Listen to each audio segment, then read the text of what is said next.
Yeah, we're holding there and trying to show you when he comes into view, and there he is in the one main Chevrolet. And Rick, what's the story on our pole sitter? Boy, the key word all day has just been loose. We talked about that early. He says the tire is really loose in, tight in the center, then loose on exit. He said the last adjustment they made at the pit stop didn't work that well. But it's important to understand how hard it is sometimes to communicate when you're out there. In fact, the team almost had a misunderstanding a few moments ago on the radio. Hey, Ernie, my car's smoking. I said you made a good corner. You smoked him through 1 and 2 last time. In other words, his crew chief, Ernie Copeland, said, you smoked that guy on the corner.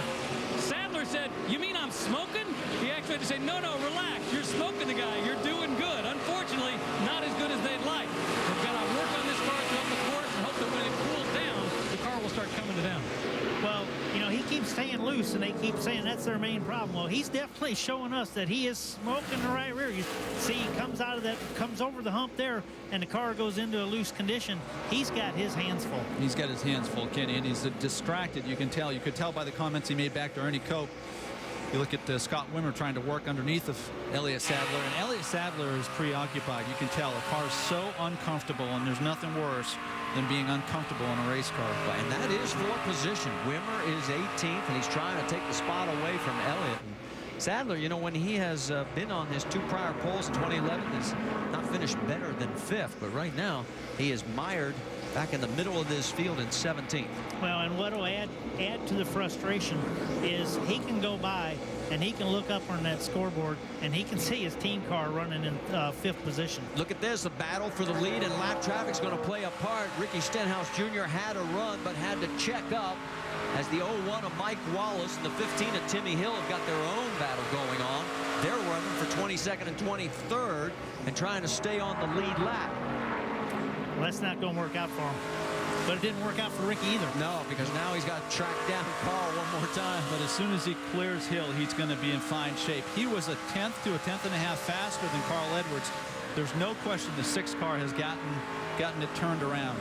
Flat right front will tell you on Justin Allgaier's 31. He's back on pit road. There he is. This has turned into a disastrous night for this team. Yeah, he got into the wall also there with the flat. So Carl Edwards is out in front by 0.3 of a second here at the U.S. Cellular 250. Remember, it took Stenhouse Jr. quite a while to get around Carl when he won back here in May. They're doing it again. All right, back here at Iowa Speedway, Ricky Stenhouse Jr. has just taken the lead from Carl Edwards as the caution has come out, as we've had contact, the 01 of Mike Wallace.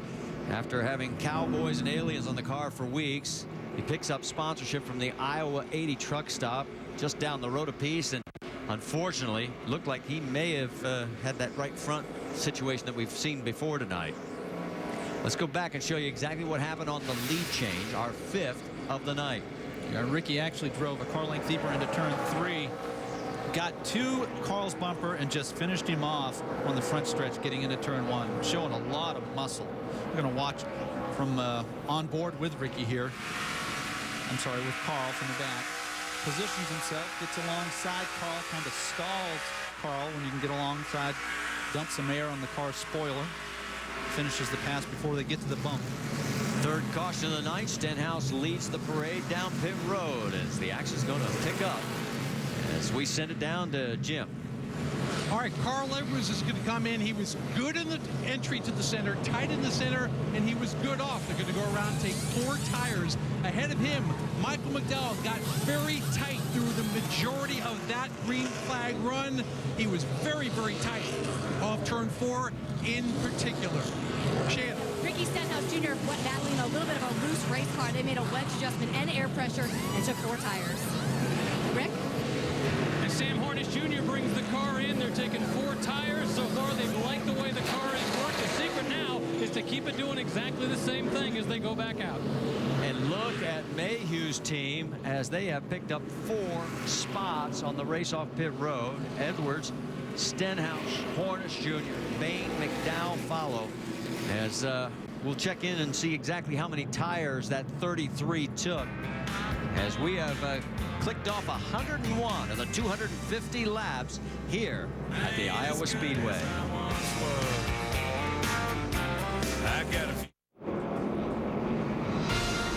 League Baseball coverage continues on ESPN. Sunday Night Baseball, 8 Eastern. We've got another dandy between the Yankees and Red Sox at Fenway Park. And then on Monday night, the Red Sox travel to Minnesota to face the Twins. That game will be available on ESPN in the Minnesota area. It's Major League Baseball on ESPN Sunday and Monday night. Both games available on ESPN3.com. Let's go over the wall with 66 car of Stephen Wallace and the man as front tire changer, Hollywood Armstrong. Come on, guys. Let's just give him a nice, smooth stop. Keep him in the race.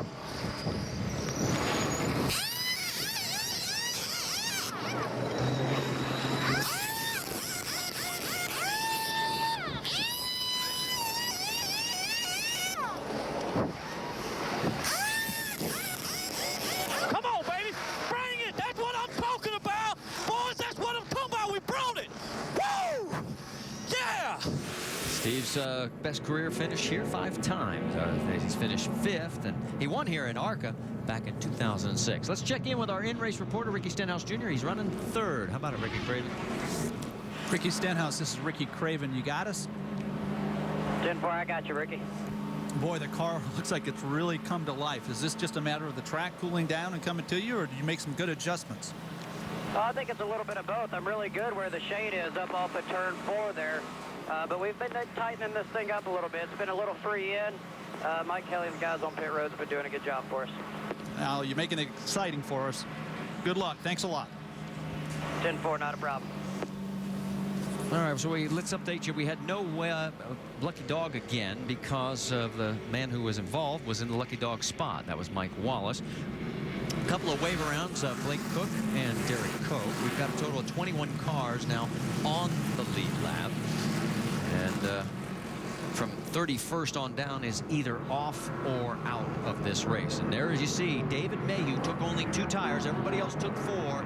And he is your race leader. He's going to take the inside line alongside with Edwards, then Stenhouse and Hornish, Bain, McDowell, Almirola, and Leffler. And we put all the cars that are really in this race with a good shot of winning, we put them all back on the same fuel cycle now. We're about to find out. Look at the beautiful crowd here. The lights come on at Iowa Speedway. Cars come up to speed. Green flag in the air. And we're racing again in Iowa. Really good start for Mayhew. You're going to see the value of 4 tires versus 2 as they whistle down into turn 1.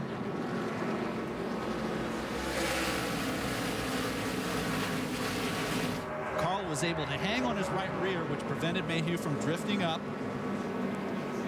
Ricky Stenhouse. Whoa, Mayhew wiggles. Yeah, turns into the corner there, Marty, and gets a little loose on corner entry. And here comes Ricky Stenhouse trying to pounce on him and take advantage.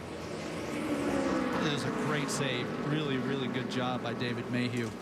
Driving like a veteran. He is really impressed, and especially when you realize he's teammate to Elliott Sadler, and Sadler stuck back at 14th. Yeah, that's really interesting. That adds insult to injury for Elliott Sadler and the 2 team. Right behind that duo, and now you see Stenhouse has gotten around him, and now they fall into single file line as they come across the stripe. It's Edwards, Stenhouse, Mayhew, then Bain and Hornish. That's your top 5. And look at Bain going to take the high side. Yeah, he's searching out there to see if he can make something work. And, you know, Sam's been so good tonight. We'll see if he can roll around top of him, but I don't know. There's Michael McDowell right behind him in the 18th. You know, we've had some new names here tonight, have we? David Mayhew, Michael McDowell, all showing some strength. It's fun to watch. You know, we were talking earlier when Stenhouse was right on Carl there, when there was talks about Carl not coming back to Roush. You know, there was maybe someone from inside, Trevor or Stenhouse getting promoted up. They both said they wanted Carl to be there. I think with Carl staying there and those 2 young guys there, there's a lot of future there. I think you're right, Kenny. Well, right now you can see Edwards and Stenhouse are trying to pull away from 3rd place. And here we go, side-by-side action. Could we make it 3 wide going down the backstretch? Trevor Bain. Here comes the 88 of Eric Almirola as he's trying to get up into the mix. And, oh, is this going to get tight? Typically, the driver in the middle will yield. It's just an uncomfortable position to put yourself in. Michael McDowell did that. Lives to run another lap. Leffler's in this mix. So is Josh Wise. You've got 5 cars all fighting for the same space. Yeah, you just mentioned Leffler. He slid the back of the car and turned sideways, getting into the corner there. There's a big save by Leffler. Let's get an update on that 88. How about it, Jim Noble? Well, the word from Eric Almirola, I'm loose everywhere. They tried to take a pretty big swing at it last stop. 4 tires, full-load Sunoco fuel, and wedge and air pressure adjustment. But right now, Eric Almirola still way, way too loose. You know, loose is a common theme here at this track, and we haven't been coming here for very long, but that's what I've heard from the drivers every year. And Carl Edwards said that that's ultimately what lost him the race in the spring. So I thought maybe he mentioned being tight earlier. That would play into his hand, but well, and you would think the guys might have a better grip on it because we're using the very same tire combination that we used in the spring race.